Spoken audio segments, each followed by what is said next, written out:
Hi class. It is now week 3 and time goes by quickly, but everyone's doing a terrific job in the small groups and your writing assignments. It's been really exciting to see what you're coming up with and how you're responding to one another, so keep it up and remember the class is for you. So if there's ever any question you have, please don't hesitate to ask in the comments and questions or message me in Canvas. I'm happy to give you direction or advice. So in week 3, we'll continue to talk about how the small images add up to a larger scene. And I really believe in this practice of collecting small images, continuing to allow ourselves to write freely and keep journals and slow down and really notice things, partly because that's how we get to know what we're interested in. It's how we get to know our writing style and our practice and what's really going to work for us as writers. And also it allows us to paint a complex picture of what we're writing about instead of going too quickly and sort of making generalizations which aren't as interesting in any piece of writing as those really gritty, I like someone said, crunchy feedback. Crunchy writing too, the writing that has texture and might not really make a whole lot of sense at the beginning, but will, as we keep going, we really start to understand what's underneath the surface and what we're writing about. So I really goofed in our Zoom and I recorded the wrong thing. It looks like I recorded all of us just trying to get on Zoom. So I apologize, and what I'll do is I'll post a link to the Lori Berry story that we discussed, the Mockingbird shorts, very short microfiction. We talked about how specific imagery is really working in that piece to evoke a larger emotional truth for the characters in very few words. So as we continue to consider and write about small images and details and the surfaces of things, I chose a short section from this book that I mentioned in I think I mentioned it in the lecture. I know it's in the supplemental materials, but this is a great book. I love Charles Baxter. This is The Art of Subtext, and I'll just read slowly through the introduction. This brief book examines those elements that propel readers beyond the plot into the realm of what haunts the imagination, the implied, the half-visible, and the unspoken. That subterranean realm, with its overcharged psychological materials, excuse me, is often designated as the subtext of a story. To discuss subtext at first appears to be a hopelessly contradictory mission. It's like saying, I'm about to show you how to show the unseen, or I wish to demonstrate how to think about the unthinkable. Between stagings and subtext, a bewildering relation seems to exist. Writers must often use a staggering amount of surface bric-a-brac to suggest an indistinct presence underneath that surface. I'm going to read that again because I love this idea. Writers must often use a staggering amount of surface bric-a-brac to suggest an indistinct presence underneath that surface.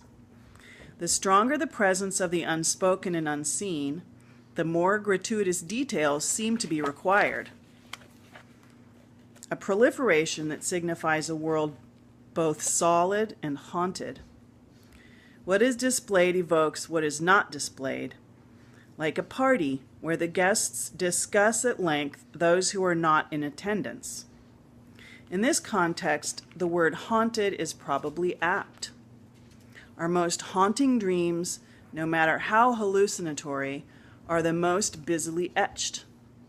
The details themselves signal belief weight, the gravity of a vision that can't be shrugged off.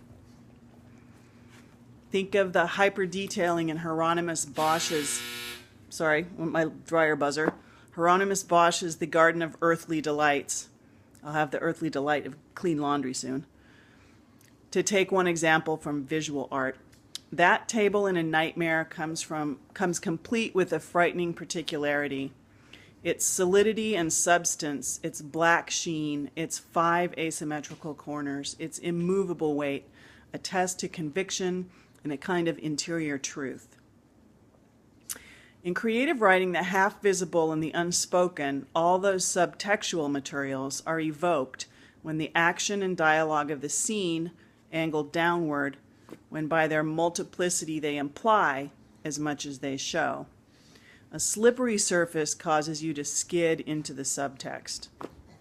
To take the reader into that critical twilight zone, that landscape haunted by the unseen, I have sought to illustrate the way the subtext, the unspoken soul matter, is evoked in a story by discussing how characters reveal themselves through dramatic placement, the art of staging, what subtexts are made of, and how they're brought to the surface, how writers pay attention to the way people no longer pay attention, how inflections take us by means of tonal shifts out of the literal and into the metaphorical and the suggestive, and finally how the face serves as a semi-reliable guide to those subsurface feelings whenever the mask appears to fall or fail. Writers on the lookout for practical advice might find these examples suggestive or, with luck, inspiring. He's talking now about the book, The Art of Subtext. So, think of these essays in this book, he says, as the reports of a private investigator examining a few stories with a magnifying glass, looking for the secret panel, the hidden stairway, the lovingly concealed dungeon, and the ghosts moaning from beneath the floor. And how do we get there? I mean, how do we create writing that's compelling and evocative and multi-layered? Well, you use a lot of details. Let yourself write really big. Let yourself write a lot and overwrite. And then you go back and start to pick and choose and pare it down. At least that's what I do. On page 350 of our LaPlante book, there is a section on subtext and dialogue that I think is really instructive. Dialogue reveals much by what isn't being said. Characters conceal things, they partially conceal things, they outright lie, they exaggerate, they rephrase. And in creative nonfiction, remember, even if we're writing about ourselves, we're still creating a character for the purposes of telling a particular story, a memoir. If it's idea-driven, like I think that the Joan Didion piece we'll read this week is idea-driven. It's about the concept and the value of keeping a notebook, and why it's important for us to keep jotting things down and really noticing things. So I do hope you enjoy the reading. Keep up the great work. I try to provide a lot of flexibility in a writing assignment, so if you're onto something and you want to keep making installments throughout the quarter, that is totally fine. If you want to alternate the writing prompts with a project that has connected with you and you want to keep going with, that's also fine. Just let me know, and let your small groups know. And otherwise, keep up the great work. I will be in Zoom, and I promise, hit the right button this time. Really sorry about that. Never happened to me before, and I don't know what I did. So thanks for bearing with me. Have a wonderful writing week, and I'll see you Wednesday at 5 o'clock. Also, if that time slot is really bad for you and you'd like to, in a couple weeks, try to get something on the calendar that is more conducive to your schedule, also either put class comments and questions or message me in Canvas and we'll try to work something out, okay? Right on. Right on.